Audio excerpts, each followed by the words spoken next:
ওমা, আপনি কখন আইলেন? এই তো কেবলই আইলাম।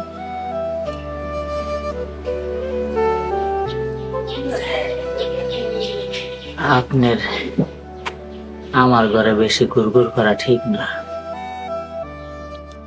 আপনি গতকালকে আমার আব্বারে সাদাবাজকে হাত থেকে রক্ষা করছেন, তাই ধন্যবাদ দিতেইছিলাম।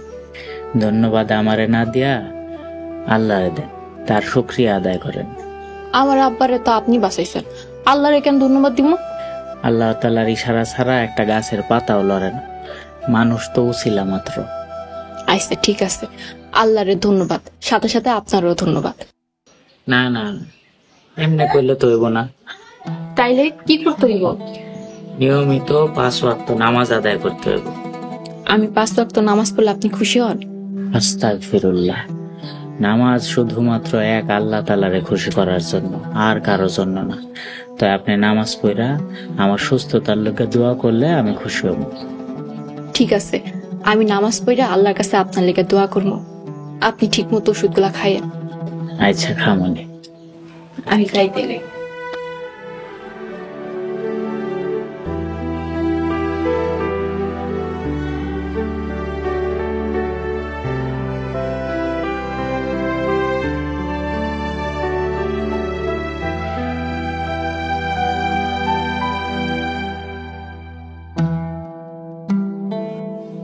বুঝলা কলির মা, মেহেদি পোলাটার মতন আসলে পোলা হয় না।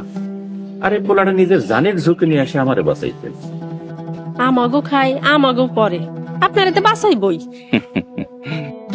না রাশেদা বেগম না, এই দুনিয়ায় চেনা জানা পরিচিত বহুত মানুষ আছে, কিন্তু তারা সুযোগ পাইলেই পিছন থেকে ছুরি মারে। কিন্তু এই মেহেদির মতো ভালো পোলা আমার চোখে আর পড়ে না। ওই কামলা পোলাটারে আপনার এত ভালো লাগে? রাশেদা বেগম, তোমার চিন্তা ভাবনা পাল্টাও। এই মেহেদির মতো সৎ ইমানদার আর ভালো পোলা তুমি সারা তল্লাটে একটাও পাইবা না, বুঝলা?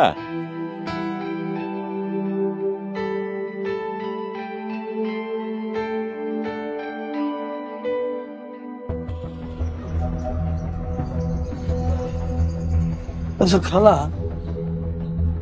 খালু জানে এসব কি করে গেল? একটা কামলার বাচ্চা তো ভালো হয় কেমন? সারাদিনই ওই কামলার কথা ওর মুখে, আমার তো মনে হয় ওরে বয়স করছে। তাহলে এক কাম করে আমার একটা নাটক খেলাই, মানে মনে হলে